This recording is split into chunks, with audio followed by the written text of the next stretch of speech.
Welcome everybody to the second, isn't it? Second Reset Show. Absolutely delighted that you can join us. Really good to have you here. So my name's Emma Bridger and I'm founder of People Lab, and we are an experience and engagement consultancy, and I won't say any more about that. And I'm joined by my wonderful co-hosts, Justin and B. Justin and B, I'll let you introduce yourselves. Say hello. Hello, I'm Justin. I'm a resilience coach. Nice to see you all. Hello, Belinda. I am director of Fathom XP. I'm a design thinking person and facilitator. Thanks, guys. And we've got, as always, got Katie, who's helping us with the tech side of things. And I am very excited today to introduce a very special guest. Got the wonderful Perry Timms, and I'm going to give Perry a bit of an intro in a minute. But really excited to have Perry with us. And Perry and I go back years. I first met you, Perry, I think when you were at the Big Lottery Fund, so that's quite a long time ago. And our paths have crossed many times over the years, and got a huge amount of respect and love for the work you do. But I'll give you a proper intro in a sec. Okay. Before I do that, a couple of points. As always, we've got the chat facility, so please do ask questions as we go along and interact, and put your hands up if you want to speak, or just interrupt us. We love the engagement, we love the interactivity. So for those of you that haven't joined before, just a little bit about what this is all about. So we got together and thought about, well, where do we go now? What happens next in these crazy times, this COVID pandemic? It's a very unique situation. It's like nothing any of us have been through before. And being kind of into positive psychology and strength-based approach, we kind of turned it on its head and sort of said, actually, there's a really good opportunity here to do things differently and to figure it out.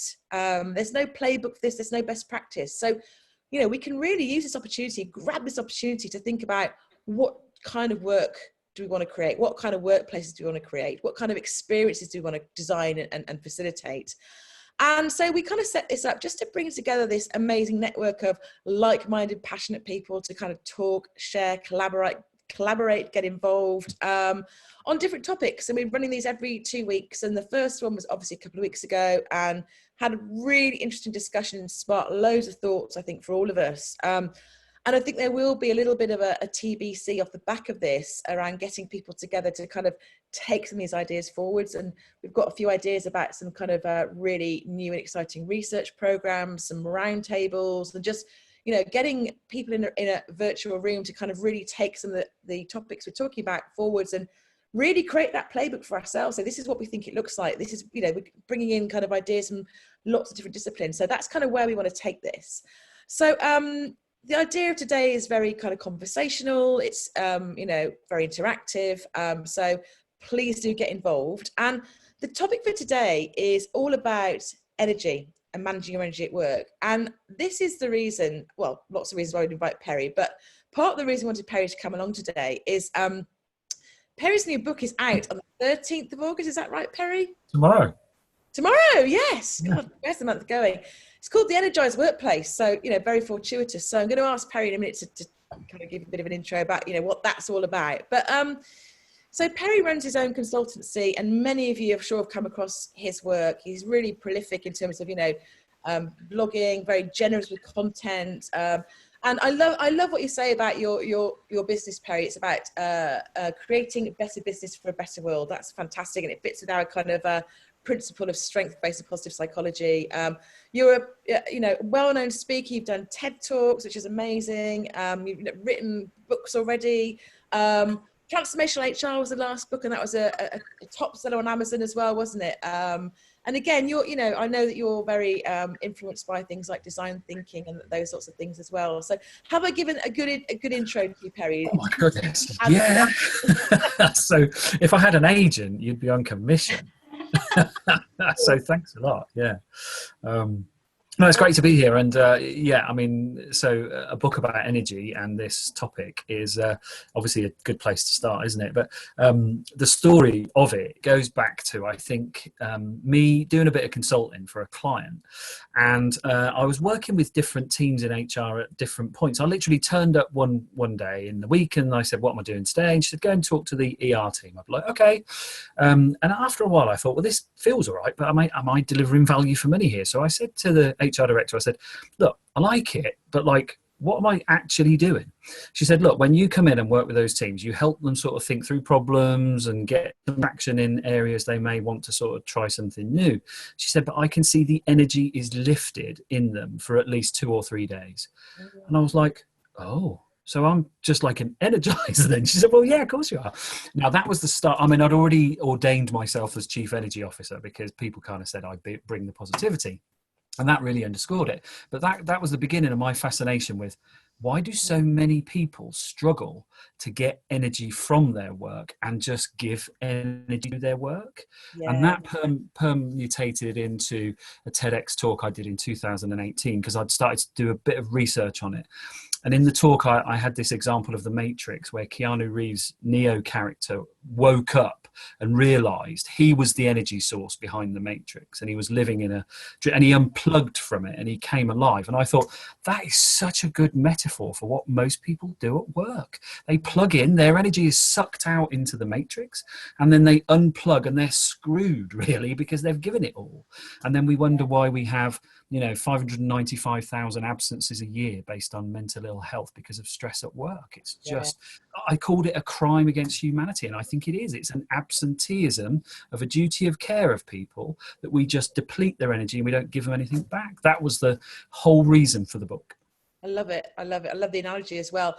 Let's find out how everyone's energy is today. Katie's got a poll for us, haven't you, Katie? Whoa. So I'm going to share the poll. So let's see how in the heat energy today.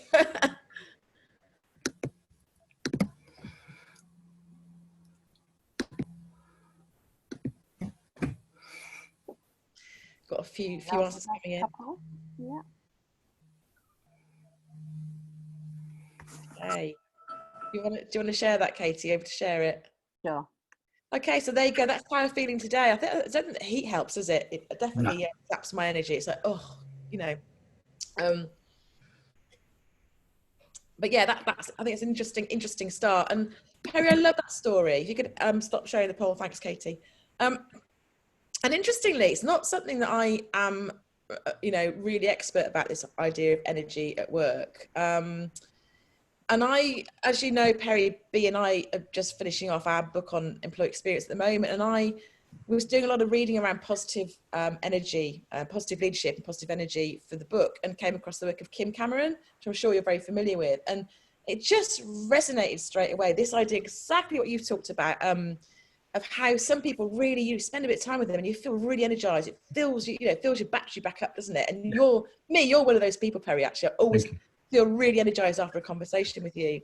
And, really interesting reading his work, and we'll share the links and what have you after us. One of the things that really struck me was this idea of different types of energy. So your physical, emotional, psychological, and they all get depleted when we kind of practice using them. They get depleted, but the idea of positive energy is something that actually, if you surround yourself, so Kim Cameron in his book talks about creating a positive energy network. If you surround yourself with other energy givers, it increases your energy. So I love that idea.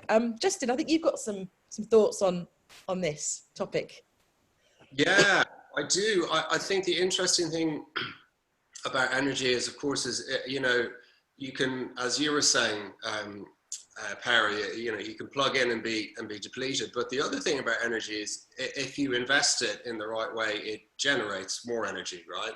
So, that's the interesting thing, is to look at what are the activities or the people indeed, or the areas in your life where you're depleting and you're not getting a sensible return, and what are the areas where you are getting a smart return. And there's plenty of different ways of thinking about that as a diagnostic. The model I like is a 4-part model. So you think about your emotional energy, your mental energy, your physical energy, and your spiritual energy. And actually, you can take some time and think through each of those categories and make an analysis of where are you getting good return and where are you getting not such a good return. And you can make some tweaks on that. You kind of become like an energy broker on behalf of yourself. And people, clearly, as both of you are saying, as Perry is saying, and Kim was saying as well in his book, are a clear source of, you can very quickly identify in your life the people who are mood hoovers, who sap your energy, and the people who give you energy. And that's a personal chemistry thing as well. That's not true for everyone. So it is there's a personal aspect to it as well. So Perry, this is like your area of expertise. So how do you define this concept of energy, positive energy? You know, how do you talk about that? 'Cause it feels quite fluffy, doesn't it? Yeah, the word I often use is ethereal, because that, you know, it does feel like it's not something you can grab and box. So, I mean, I've looked at quite a number of different sort of factors. So, you know, your stage and maturity of life. I mean, there's something about knowing yourself and understanding when you are at your best versus when you're just pushing against the tide. Yeah. So I talk quite a bit in the book about Cal Newport's work on deep work, where he talks about the difference we need to adopt for a really complex piece of creative thinking versus just tiny little routine tasks. Now, if I know I'm at my mental optimal best and I'm farting around with emails, I'm angry with myself because I am wasting my really optimal processing. So I just don't do that.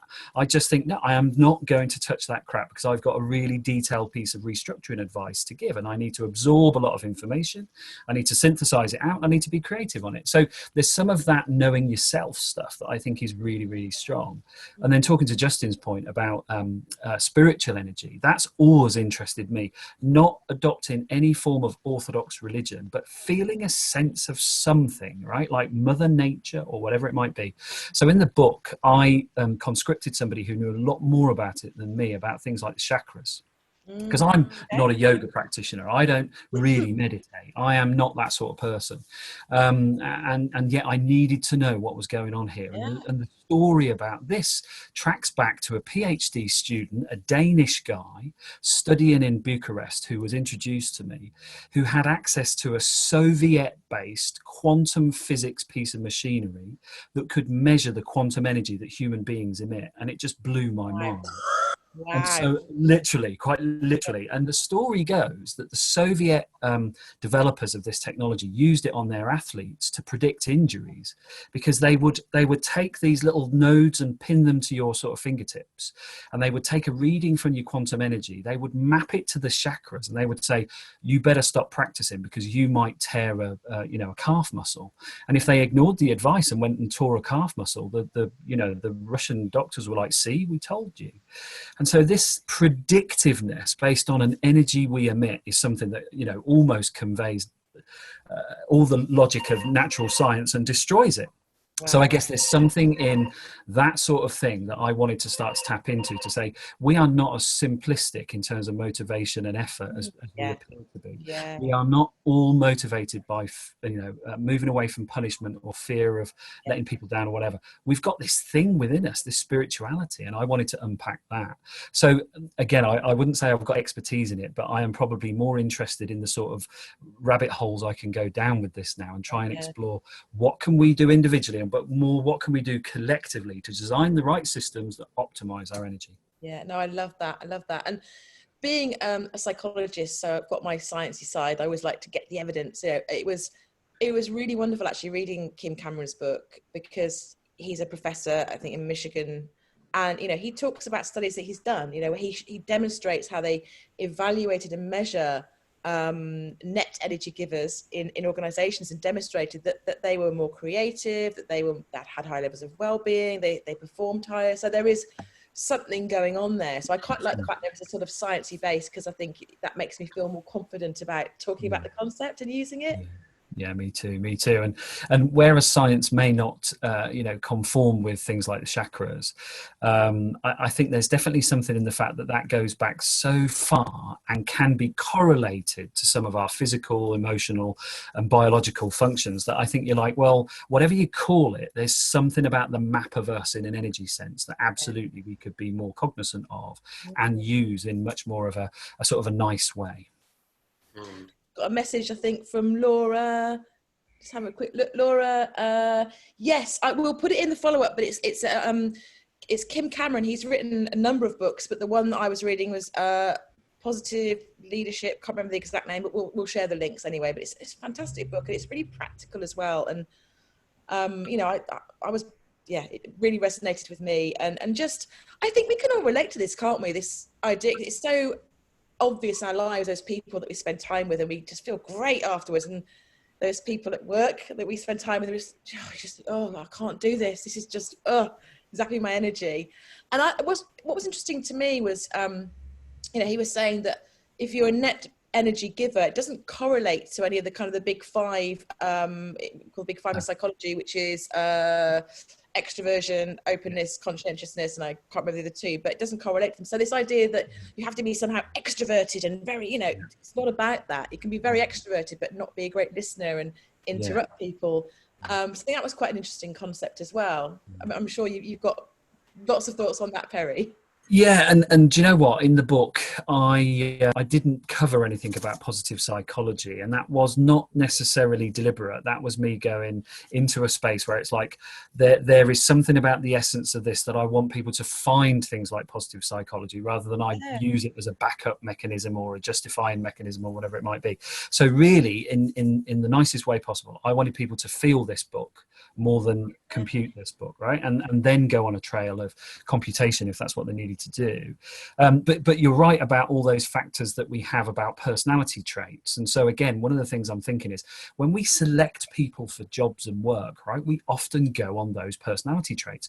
We never think, what's the energy like in this person, right? And is this work and their energy actually going to align?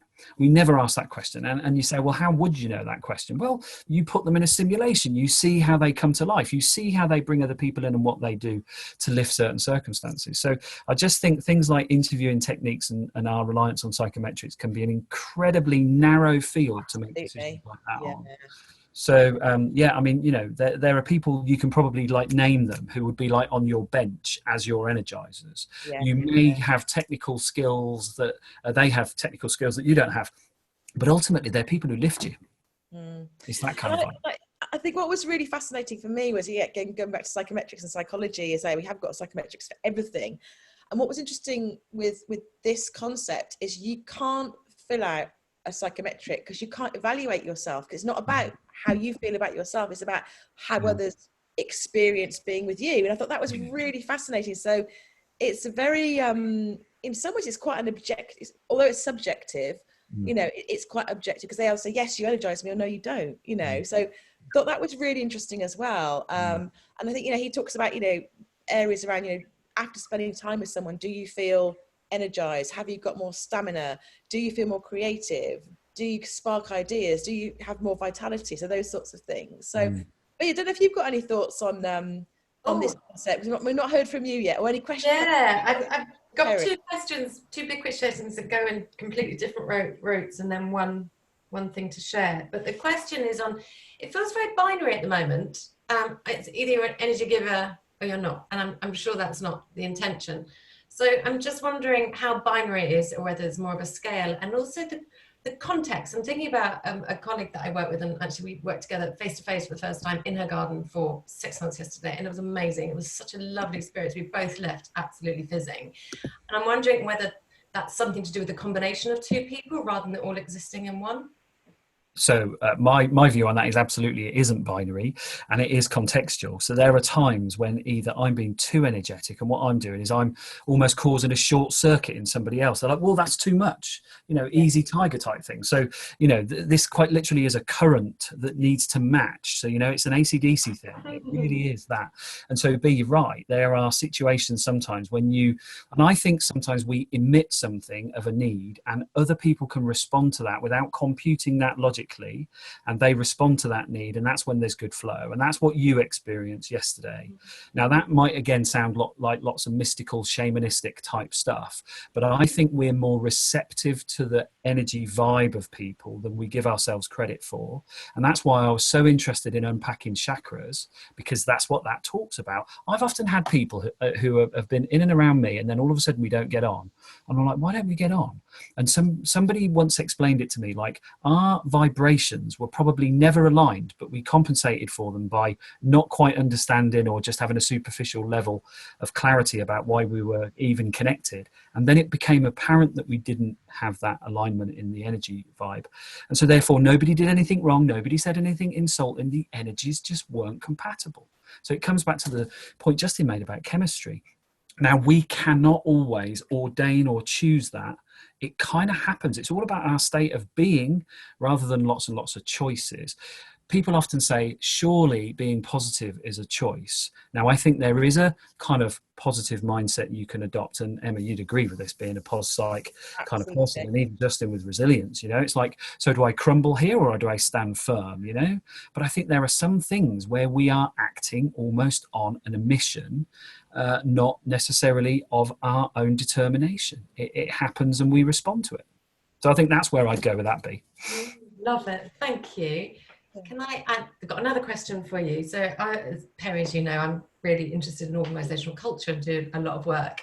And there's lots of different dimensions and there's lots of labels that people give to culture.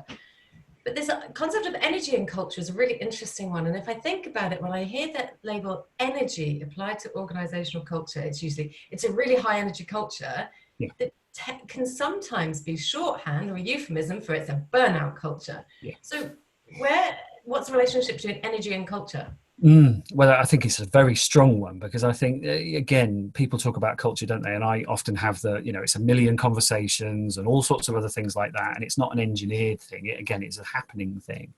And so you're right. And I deliberately call out burnout incredibly strongly in this book, because it's almost like we have so much misaligned energy. That's why we're suffering so much from burnout. O.C. Tanner did a survey around 20,000 people across the globe. 40% of people said, look, either moderate or severe burnout. 40% of people said moderate or severe burnout. And my kind of aghastness at that was, we're supposed to have more technological support. We're supposed to have more time for us to be who we want to be. Yet all we see is this oppressive nature of work.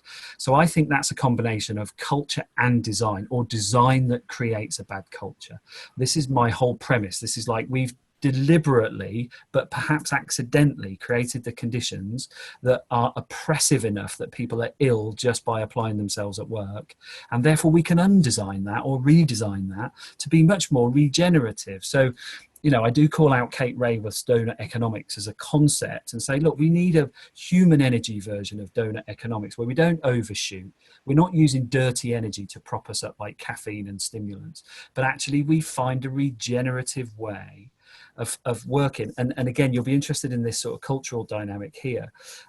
A couple of guys, and I keep having to go and get to David Alberts and Richard Hayes wrote a book called Power to the Edge.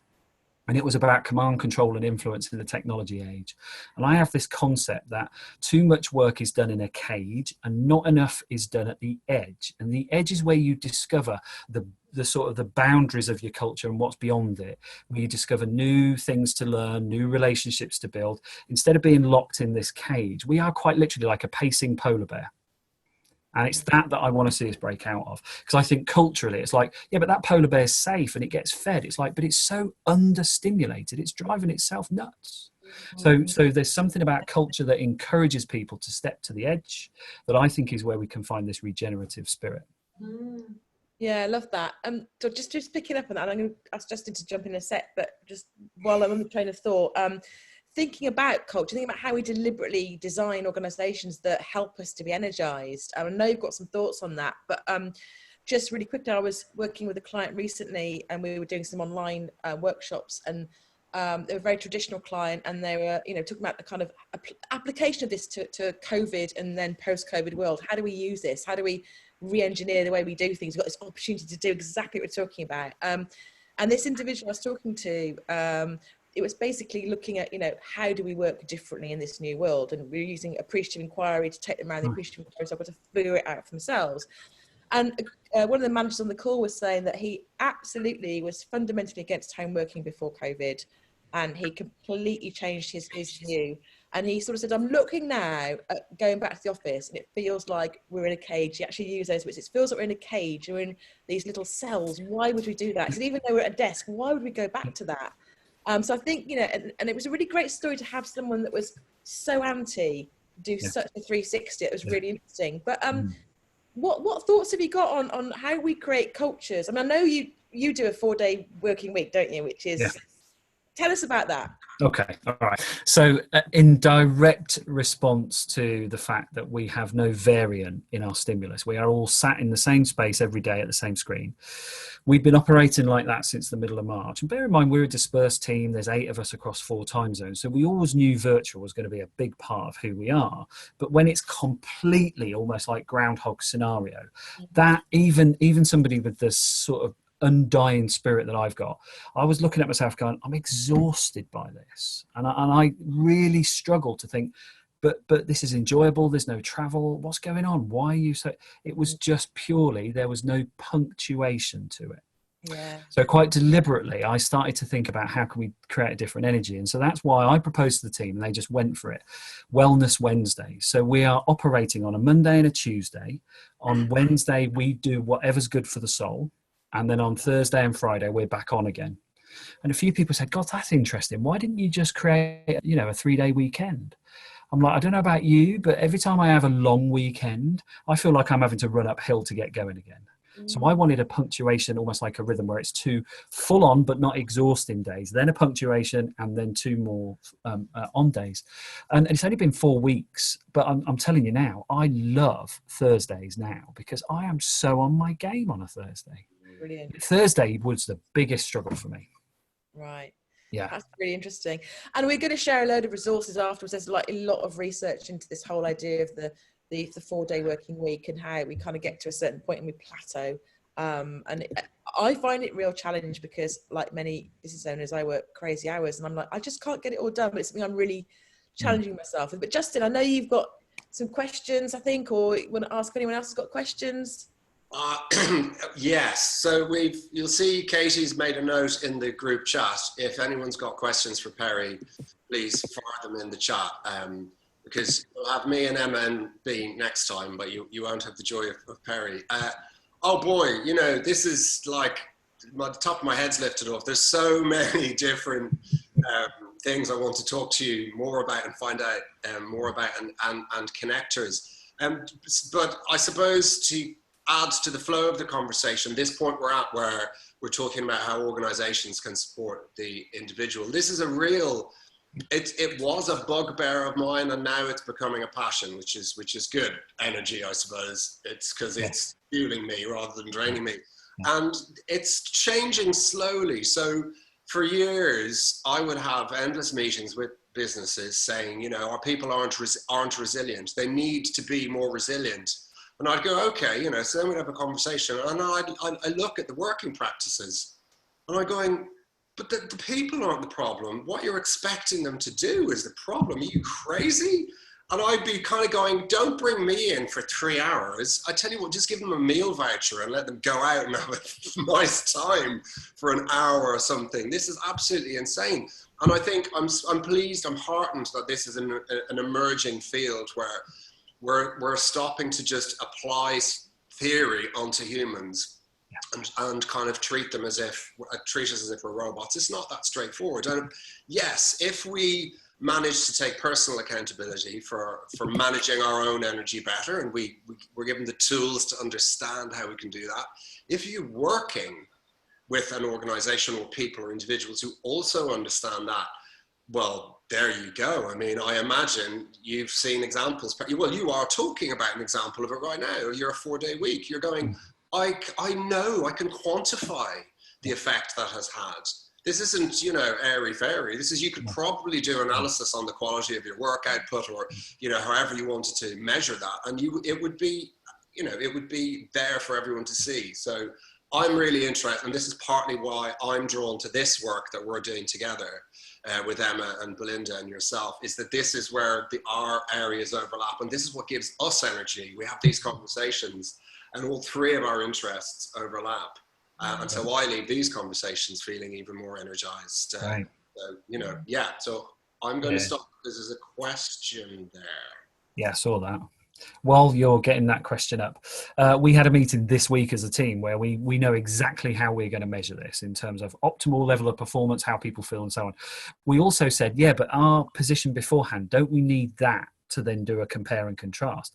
But you know what? We weren't that good at measuring how optimal we are because we were all fucking exhausted.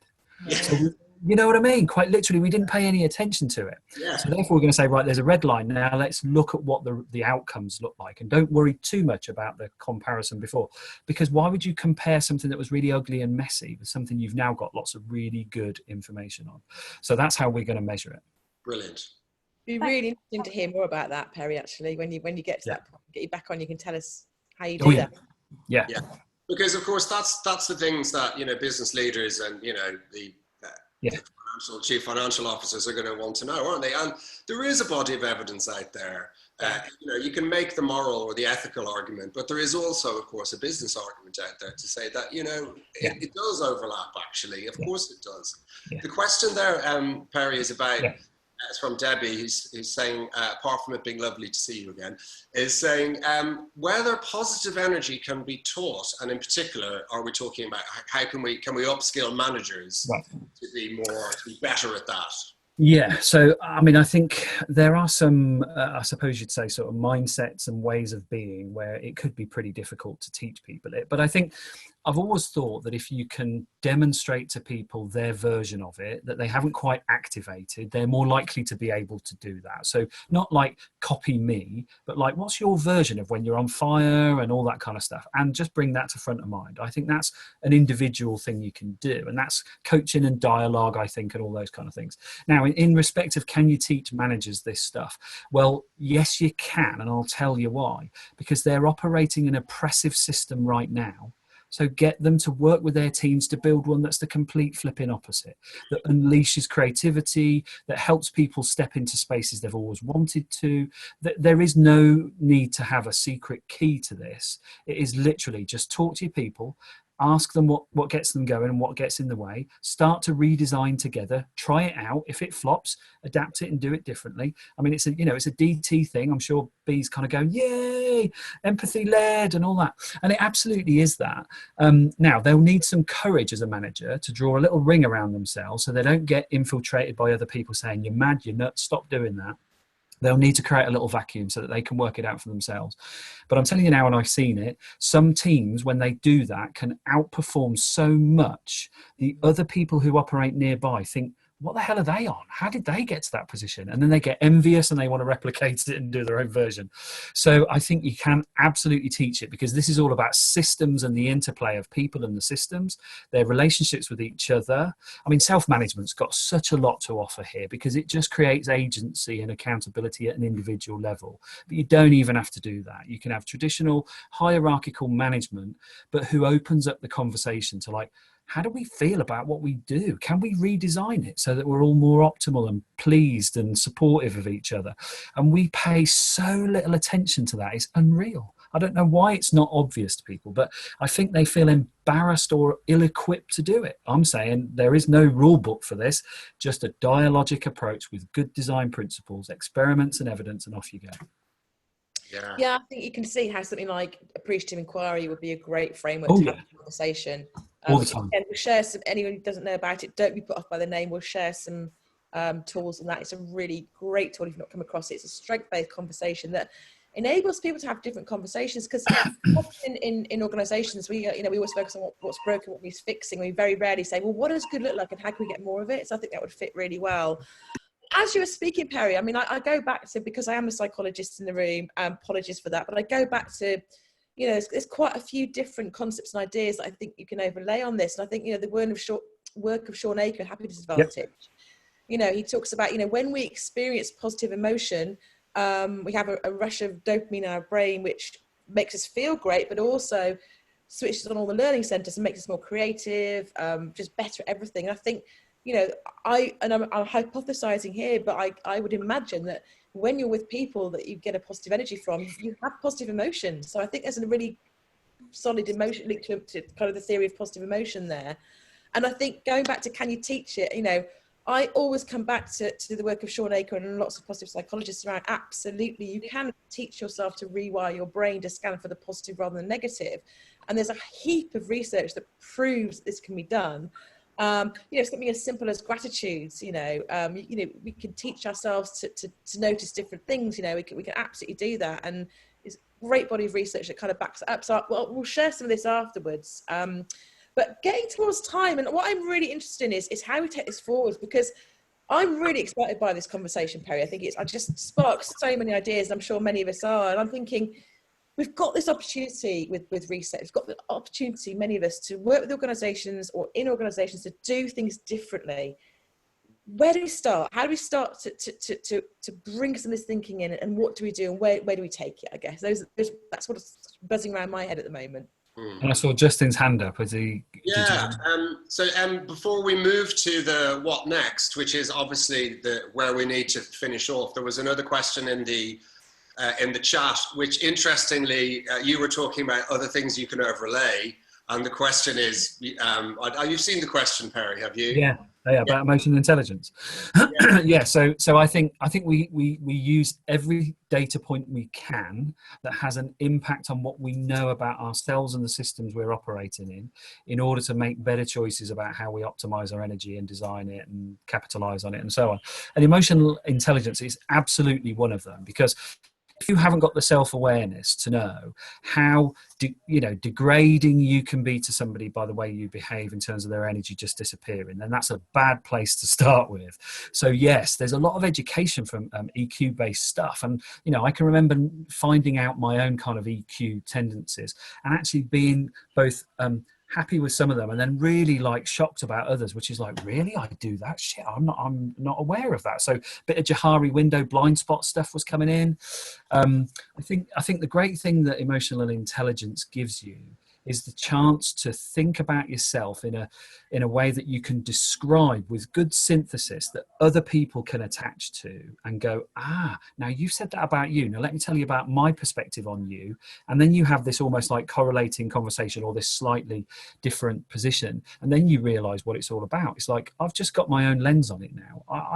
I deserve to think about how other people are thinking about this, so I know about my impacts on people. And I think that does talk to some of the resilience too, because it's dead easy if you're pretty good at bouncing back to go, why aren't they bouncing back? It's you don't know what's going on in their inner energy source at all, so you have no part to play in judgment. Your best port of call there is to say, if you need something, I'm here. If you want to talk, I'm here, and just leave them to make their choices and be emotionally intelligent enough to know when to nudge that and step back or whatever it might be. So EQ, big part of this, I think. Yeah, I'd agree with that as well. This, the science of EQ, the self-awareness, the developing positive relationships piece of it, the self-regulation absolutely plays into this. Yeah, I can see how that theory would underpin this really nicely if you were trying to sell it in. And I can imagine this is the sort of stuff you might have to Trojan horse into organisations. A little bit. Yeah, I'd agree with that. So going to your question about what do we do next and how do we do it, right? I mean, I'll just tell you a story that perhaps gives people hope on this. So I go into an organisation, it's incredibly technical. People are super expert in their field. They were funded by government grant, and now they had to stand on their own and create their own revenue. So they had to get more enterprise minded, but they were all ex kind of civil servant types and what have you, right? So there was a real conflict there in terms of people haven't got either the ability or the energy to do this, except they did, because they recruited people deliberately to develop products in a commercial mindset. But what was happening is the two energies were clashing. The people in the leading positions were the ex-civil servants who didn't know how to manage the enterprise. And the enterprise people felt choked by the civil servants, but needed them to create the networks and the facilities and the channels, right? So we quite literally drew the organization out and we said, where are people's energy? Where are the decision points and where are the clashes? And we then took all of those and remodeled them. Now, I'm not just saying this because it's a convenient end to the story, but about 4 months, it was the shortest consulting gig I ever did, by the way. I put in for 8 days. I only did 3 because they ran away and ran with it and I didn't need me anymore. So I didn't create the revenue I should have done on that one, perhaps. But the result, within weeks, perhaps not even, but definitely months, they were a completely rejuvenated organization because everybody was in the place where their energy was best. And even at the time I didn't realize it, but when I bumped into the HR and OD director about 1.5 years afterwards and she told me what it was up to now, I was almost like, wow, this stuff really does work. Yeah. So I think one of the things we can do is we can think about trying to map our organization, not based on competence or experience, but about where are people's energies commensurate with the work that needs to be done, not just what work they're currently doing. Yeah, and that links also to the whole kind of field of strength-based. So play to your strength, because if you play to your strengths, you're energized.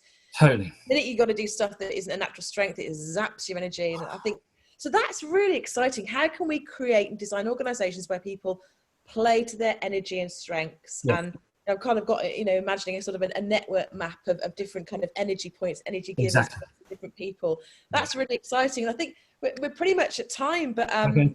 on that note, I'll just do a little bit of roundup in a sec, but on that note, I'd love to sort of take this forward with people that are interested by building a positive energy network of like-minded people who want to get together and say, where do we take this? How do we help organizations to do this? What's the way forward? It's really, really exciting, exciting idea. And I think it's really interesting to hear from yourself, Perry, who's one of the leading experts in this whole area, and you've got some great stories. So thank you so much for joining us. I feel really energized by, I started the call feeling like, I'm really hot. I haven't had much sleep last night. And already I feel really, I can feel myself sitting up high. I can feel genuinely energized. So thank you so much. Thank you. Really appreciate it. Anything final from my wonderful co-hosts before we say goodbye?